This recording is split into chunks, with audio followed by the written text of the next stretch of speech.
On our first day, we made it to a camping spot just after the Tombstone Territorial Park. Day 2 was a full day's driving, but we crossed the Arctic Circle and into the Northwest Territories, including 2 ferry crossings, before finding a spot to camp. Day 3, we drove to Inuvik, to Tuktoyaktuk, and the Arctic Ocean. We arrived in Dawson City in the Yukon just in time for the parade. It was Canada Day, July 1st. It's always fun to explore small towns when we travel. We walked past cool old buildings with lots of fun details, lots of history, and who can forget the history from the Klondike gold mining days? So you ready? Ready. We're on our way to the Dempster, the infamous Dempster. We're very excited about being able to do this. I was originally going to have to miss this section of the trip because I have a job to do in Europe and have to fly out and back. And the boys were going to get to do it by themselves. But now we've changed everything, so I get to go. So I'm really, really jazzed about that. We're in Dawson City. This morning we decided we had a few more things we needed to do before hitting the real wilderness. So ready to roll, here we go. The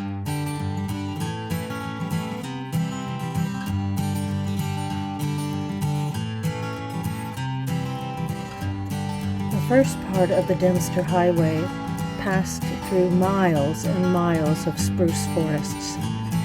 These trees are very old. They grow slowly because the nutrients are not in the thin Arctic soil to allow for faster growth. We traveled towards the Ogilvy Mountains and Tombstone Territorial Park under beautiful skies filled with cumulus clouds.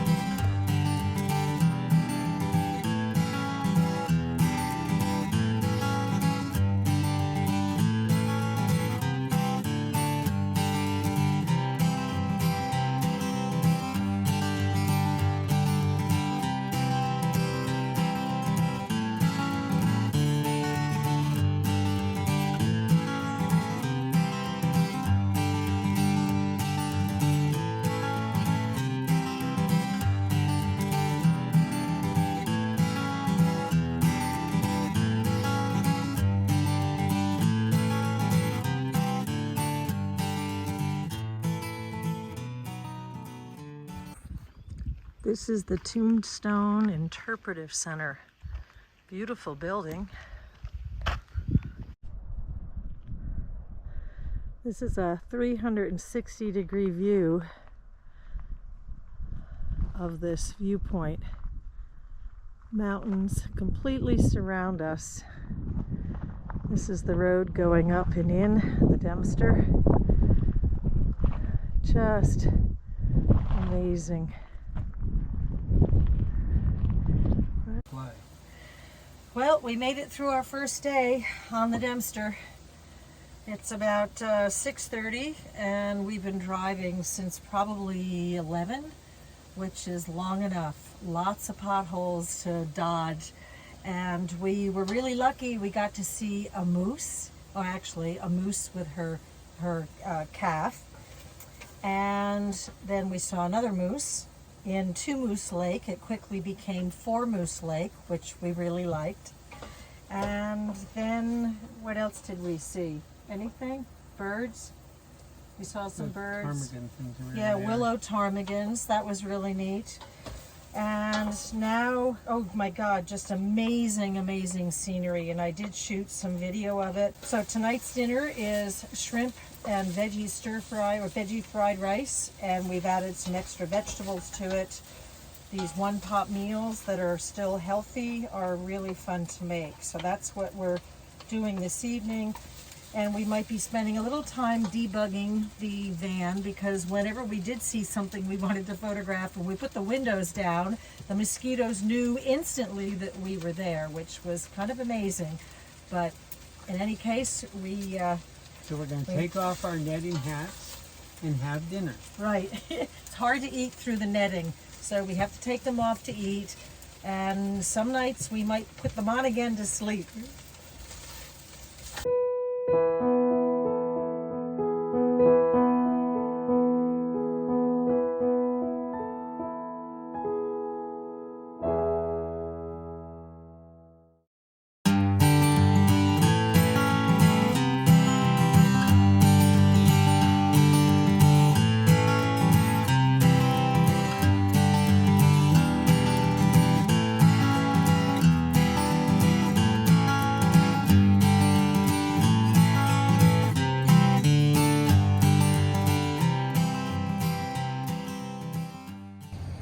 Well, we've made it to Eagle Plains Hotel. It's mid-morning on day 2. We're just 11 minutes short of the Arctic Circle. And we're coming in for a rest break and to maybe get a cup of coffee.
The Arctic Circle. Never thought I'd be here. What an adventure. This is really great. I think we're going to be coming back here in late summer, early autumn sometime soon.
Well, we made it to the Arctic Circle, and now we've made it to the Northwest Territories border. We're entering into uncharted territory, no pun intended, and heading to a ferry crossing, right? Yeah, Fort McPherson. That'll be really cool. The Arctic Ocean's only 415 kilometers away. Wow, wow. Well, this is really fun. Just going across the rivers, going across mountain passes, unbelievable Arctic tundra. It's hard to describe. I don't even think the videos are going to show the breadth of this landscape.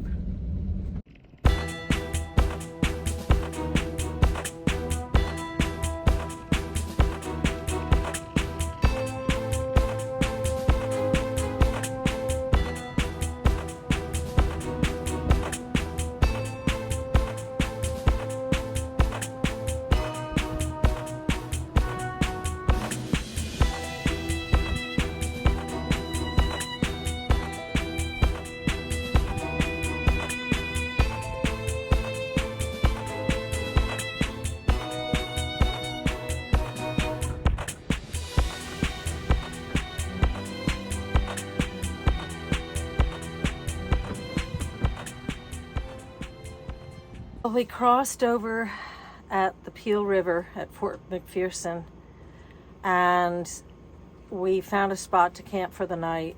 And my gosh, we are so hot. Our thermometers in the cars registered 88 degrees while we were driving down the highway. That's just unfathomable for the north of the Arctic Circle, don't you think?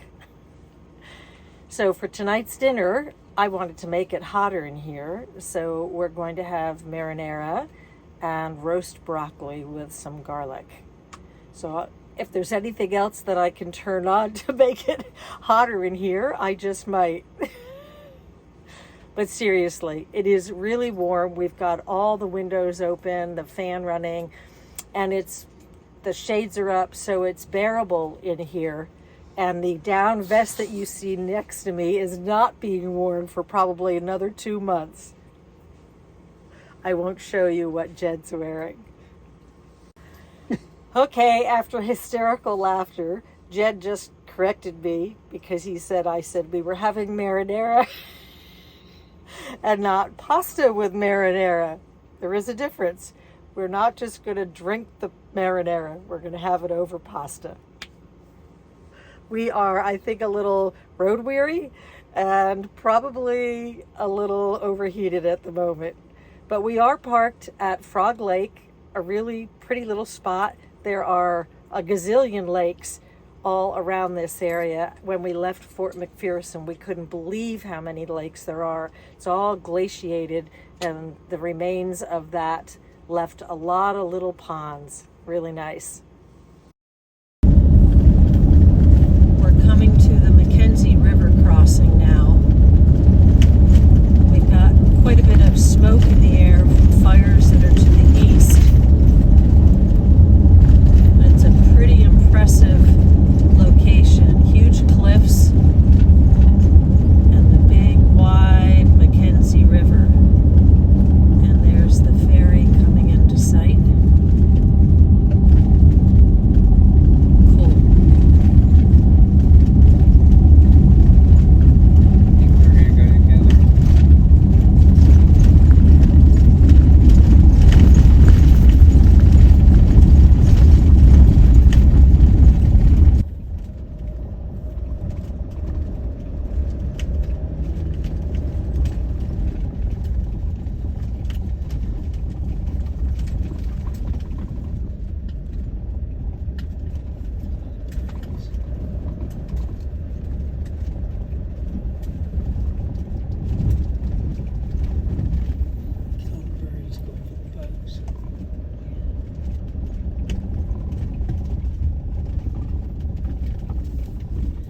Looks like we all get to go. It's a bigger ferry than the Peel River crossing, which was a cable ferry that just pulled the ferry back and forth across the river. This one is under its own motor power.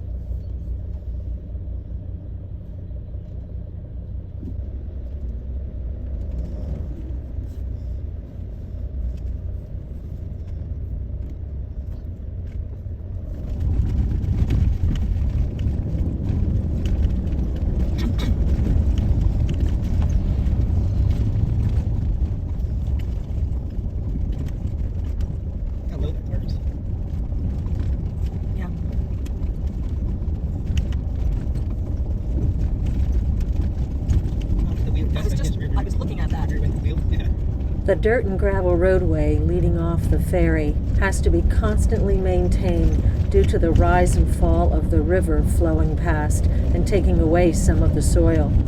Each section of the highway so far has had a slightly different makeup of rock and dirt, all of them dusty, but this next stretch was particularly so.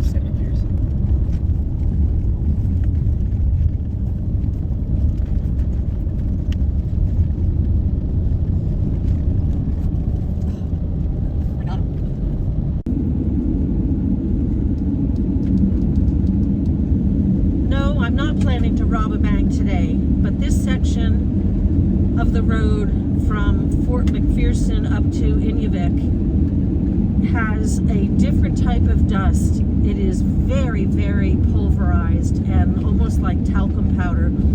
And my nose was going crazy, so I decided to put on a damp bandana, and I can breathe now, and my nose isn't tickling like crazy.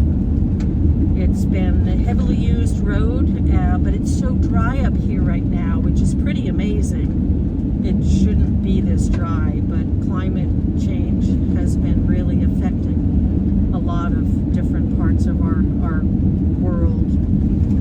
We went to bed last night with some smoke billowing up off to the east, and then the cloud created a very red sunrise this morning at about 3 or 4 a.m. And now we're driving underneath a series of smoke clouds. So we're just coming into town now in Inuvik, and they have an airplane up on a post. I love these towns. Western Arctic Regional Visitor Center. Cool.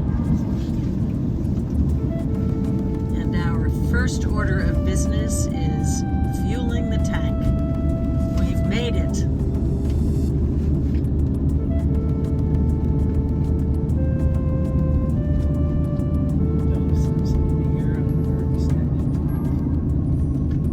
We have an extended fuel tank, so we made it from Dawson City to Inuvik on one tank. We love that.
The drive from Inuvik to Tuktoyaktuk, commonly known as Tuk, stretched out along very flat terrain.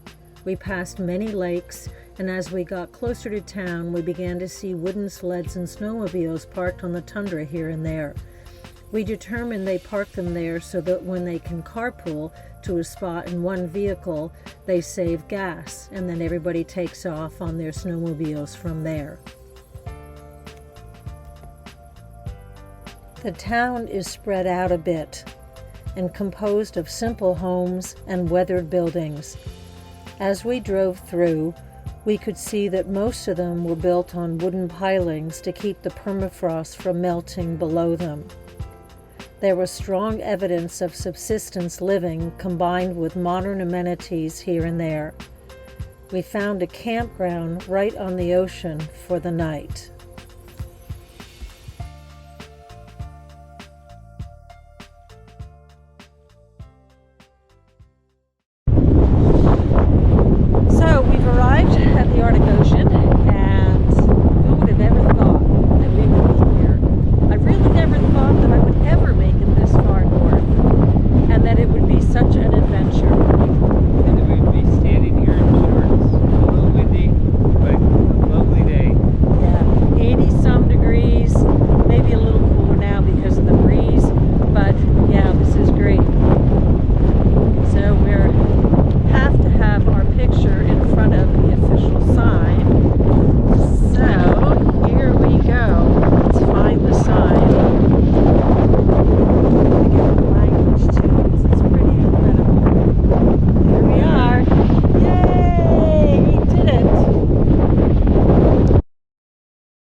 had a very peaceful night just south of Inuvik. It took us a while to get through town. We took a really interesting tour of the Igloo Church there, and then we did some water refills and gas tank refills. By the time we were done with all that, we decided that we were just going to find the nearest place to boondock and call it a night.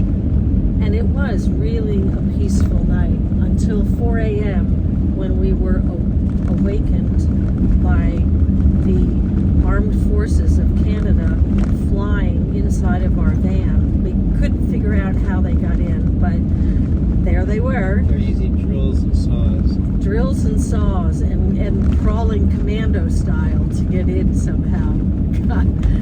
And this trip isn't all about bugs, believe me. It's really about the beautiful, amazing scenery and some of the wildlife. But climate change has really made a difference, and the bugs are just going a little bit out of control up here right now. Although we did see natural defense against one of the things that have been biting us, which is the horseflies, deer flies. Yeah, we had a dragonfly on our dash that was upside down, and a horsefly, as we call them. A horsefly was either eating the dragonfly or vice versa, but the dragonfly was on its back. We thought, okay, who's eating who? And the more we watched it, the more we saw that the dragonfly's body was still pulsing, and then all of a sudden I saw two of its legs move, and I got outside and I got a stick just to reach up and sort of gently nudge it, and with that the dragonfly took off with its meal in its legs. Flipped over from lying on its back. Yeah, it was the most amazing thing. So we think that we know now that the dragonfly uses its legs to maneuver its prey so it can, hold on to it and turn it to get the juicy side or whatever, bite off the wings that it doesn't want. And so why not lie on your back? But that was really amazing. Jed tried to get a video on his phone, and he did get a little video, but it was in a weird spot because it was lying upside down on the windshield wiper, and really hard to get any good footage. You'll just have to believe us. It was pretty amazing. Well, we've got a traffic jam at the Mackenzie River. Who would have thought? The ferry's open at 9 o'clock for the crossing, and this is apparently rush hour. We've got a couple of tractor trailers, a camper van, a car, our two vans, and who knows what else is behind us. And the ferry just literally goes back and forth, taking what it can all day long until sometime like late evening. The Mackenzie River watershed drains about a fifth of Canada.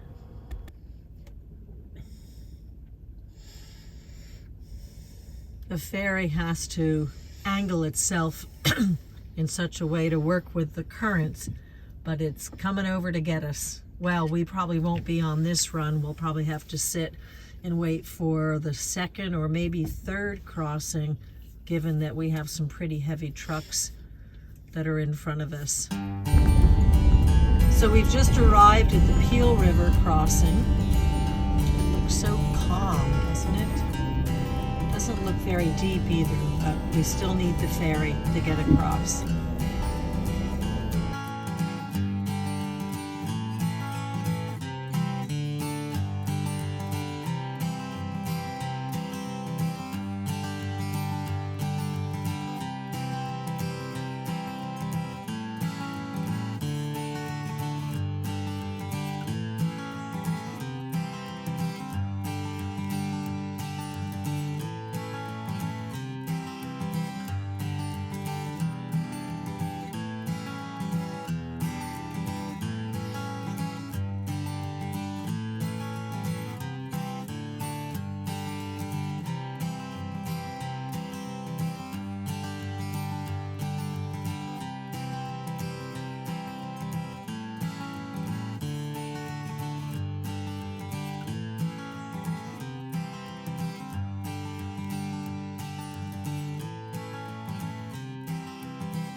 we made it. We did it! Yay! It was great, really. Not half as bad as people led you to believe. Yeah, yeah. But they didn't tell you about the bugs, but you get through it. Yeah, and from year to year, that's going to be different, but we did it. And we're still in shorts and t-shirts, Yeah. and it's really hot. Tuck was nice the second day because it cooled off. So this is what you do after you come off the Dempster Highway.